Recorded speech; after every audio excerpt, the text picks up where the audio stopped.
going to remove this little membrane right here. I should have taken it out on the water. We'll put it there to the side. So the guide is going to be the spinal cord.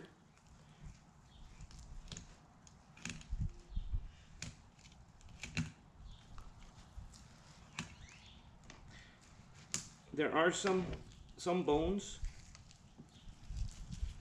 that we may have to remove later on.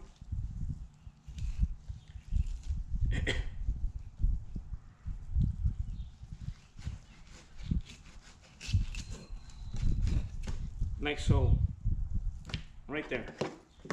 Once again, a very meaty trout. Sometimes you will